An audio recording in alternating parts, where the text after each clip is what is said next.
There's really only one way to sum up this Corolla, and I thought about this while driving. This is like my desk phone at work.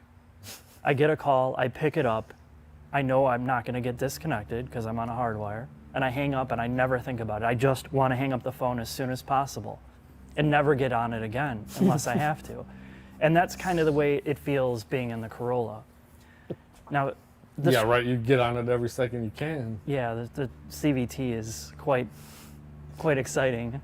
Is it paddle shifted? Oh yeah. Yeah? Of course. Oh yeah. How many simulated cogs does it have? Oh. 7 simulated cogs. So yes, this is quite a negative outlook about the Corolla, but here's the positive part about it, and that is this is like if you had an old person or somebody that knew nothing about cars, that didn't want to stress themselves out and get an aneurysm doing research on buying a new car, and they came to you and said, Scott, I want to buy a compact car that I'm not going to have to know anything about and I'm never going to have any problems with. This is like recommending an iPhone to a grandfather because you know this has that huge long-term reliability behind it. And if you're just looking to get from point A to point B, there's almost nothing else to recommend besides this. Let's take a look underneath. Yeah, let's do it. Yeah, we're underneath this thing. It's giving off a lot of heat. Tell me about the strut-based front suspension with no camber adjustment. Yeah, well, you already know that. And here's the thing. Anybody that's going to buy the Corolla doesn't care about anything about this for the most part. They just want to make sure that this works. Mm-hmm. That's it. There's nothing else to it. Your access for maintenance is a breeze. Nothing is covered up in the front for the most part. You even can get to your tow hook here in case you beach it in high performance driving. Jack your car up in the center right there. Yeah, true. Everything else looks very, very standard. This is probably Toyota's most basic, high volume, high production chassis in the world, really. Nice arrow. It looks like it's Formula One inspired. Oh, it is. It's kind of like your M series hat. Yeah, real motorsports. Yeah, right. Did you bring your M3 over here and park across 3 parking spots sideways? No, the M Coupe doesn't take up 3 spots. How many spots does it take up? 1.5. What, in your race garage? Mm-hmm.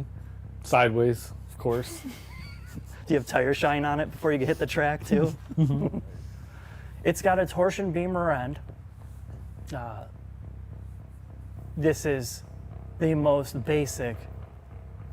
I like the centrally located fuel tank. It seems to be very small. But you don't need it because I can tell you one thing, no matter what you do driving this. 45 miles a gallon. Well, I got 34, but that is just driving it in manual mode for the CVT at like 6,000 RPMs all day, and you will always get good fuel efficiency in this car. I would love to know why they put Torx and hex bolts. I want to see you get those Torx out when it's 10 years old. That's a good question. Why do you think they do that? Well, they hollow the head out to save weight. Yeah. How many Corollas do you have in here with any type of catastrophic failures or problems? 1. And how long? 13 years. I think camshaft broke in half. Was that a neglect issue or just? Yeah. Okay. And I think that should say enough about the underbody or underhood motor transmission. Although, yes, okay, let's talk about that. This has a CVT, and that's its weak point. Yeah, I would prefer, if I was going to get this, I'd get a manual for sure. But for most people, you don't even know what a CVT is. It really doesn't matter. If you're driving it gingerly and not pounding it, I would think that's going to last a long time. But yeah, that's one thing that I particularly don't care for here, but this is the reality of modern cars. Well, hopefully they haven't done what Nissan has done. They sent out a nice letter saying, thank you for buying our cars. We really firmly believe in CVT technology, but we're going to extend the warranty to 200,000 miles because they never fail. Right. Well, I think... Well, not 200. I think 150 they went up to. Would you rather have direct injection or a CVT?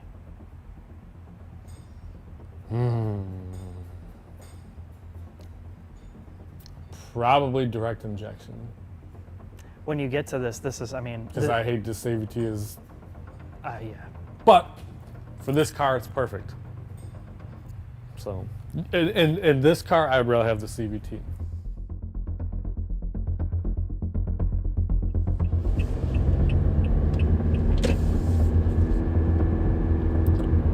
This is a quick drive of the Toyota Corolla, and to put this simply, if you're somebody looking at this car, more than likely you're going to want to know two things. Is it comfortable, and is it quiet? Well, and probably a third thing, how fuel efficient is it? For the most part, this is a really comfortable driving car. The seats feel pretty supportive. The overall ergonomics, the steering wheel comfort, and just everything about driving it feels pretty good. I mean, there's very little to complain about.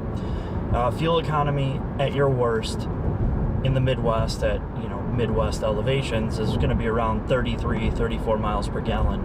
I'm sure you could easily exceed that if you're driving, a lot more calmly than I have. The next thing to note is just the way that it's set up. This is not set up for any type of aggressive driving or for an enthusiast. It has this really dead steering feel to it that, you could pretty much have a small seizure and start jerking at the wheel and it's not going to change directions fast. This is a pure utility vehicle. It's an appliance. It's going to get you from point A to point B, and you're never going to think about it again. Chances are you're not going to have any issues with it either. So I have sport mode on, and all sport mode does is just kind of enhance the performance of the transmission so it kind of holds revs. This is a CVT. I have the traction control off and in manual mode, which is, just a joke because it's just simulated gear changes on a CVT.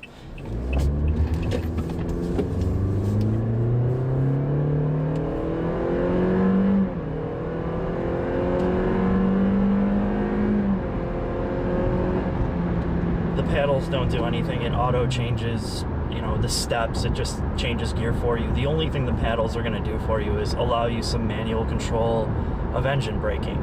So if I want to simulate a downshift, you drop down a couple steps. It allows you 7 steps.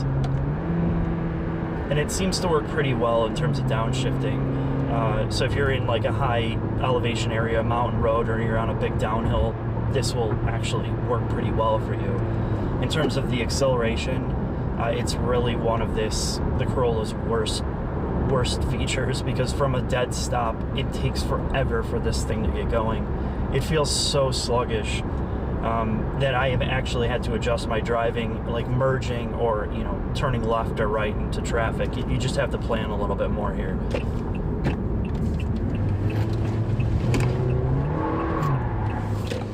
It's very understeer prone. There's no grip. This doesn't do well in the corners at all. And even with traction and stability control off, when you get it just out of shape, you can feel the stability cutting back in, cutting power. And again, this is not a way that anybody's going to drive the Corolla, but it's something to know.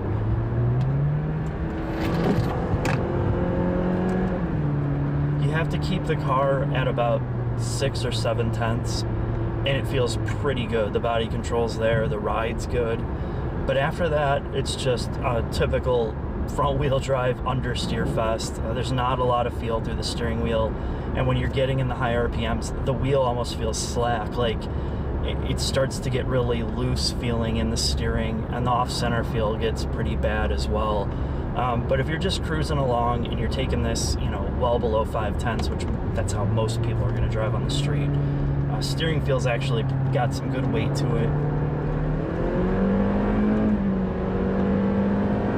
And brakes feel pretty good. There's a lot of immediate bite. They're not very spongy. But yeah, its main thing is understeer. And this CVT is,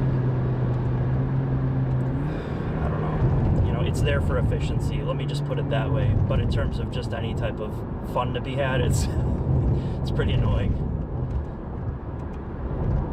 Last but not least, for a compact car in this segment, the actual damping, the way that the suspension handles bumps and dips and all that, is pretty good for being a compact car. There are rattles in the dash. You can hear little creaks and twitches from the plastics all over, which is something that you kind of expect here. But overall, the ride quality is good, and that's what most people are going to care about. When you get in the Corolla, this really is the best part about it. I mean, you can kind of forgive its utterly bland styling because the interior is completely purpose-built for one thing: being comfortable, good ergonomics. It has pretty much everything you need to get from point A to point B with very little drama. Well, the materials on the inside of the Corolla aren't going to blow you away. They've kind of put the right things in the right places. The steering wheel has this very solid, thick feel to it. The overall dash and upper dash quality is actually really good, better than some of the cars I've seen in $30,000. The stitching doesn't seem to be overly plasticized and fake. You don't have this monstrous dashboard and wasted space. The overall ergonomics of the center stack area are really good, including the HVAC controls. There's no capacitive touch. All the buttons are just logically laid out and easy to use. The overall armrest areas are padded. Your knee area is not padded, however, which you don't expect at this price range. There's rear cup holders in the back seats. Your door armrest is padded. The overall space is actually pretty good.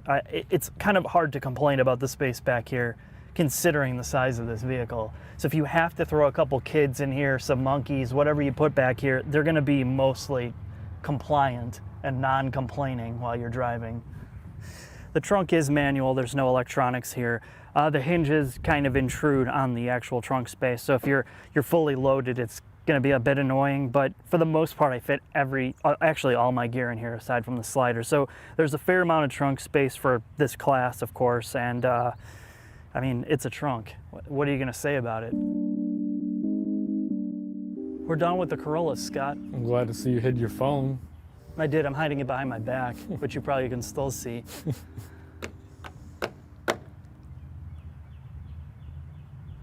One thing I really like about this Corolla, and actually all Toyotas, is what you're touching right now. The door handles? The door handle design. To unlock and lock the car. Yeah, but don't you have to touch here? You do, but why the hell wouldn't it be here? Because that's where your thumb is. Well, I guess if you're this-handed. So you don't accidentally lock it. But it's one of the quickest mechanisms. Why don't they have it back here anymore? That was legit. I think they're trying to get away from a mechanical button. No, it wasn't a mechanical button. No, it was touch sensitive? Just put your hand back there and it unlocked. I don't know. I like this design still, regardless of what they've changed. It works really well. It's one of the fastest ingress and egress modes I've ever seen. Yeah, it's quick, and it's better than touching a physical button because you really don't have to think about it. It just works. Jeez. Remember when you just had to walk up to the car, you had to turn a key and then open it? Can you believe that? I can't. Can't fathom. How did that work? How did you have to start a car by turning a key?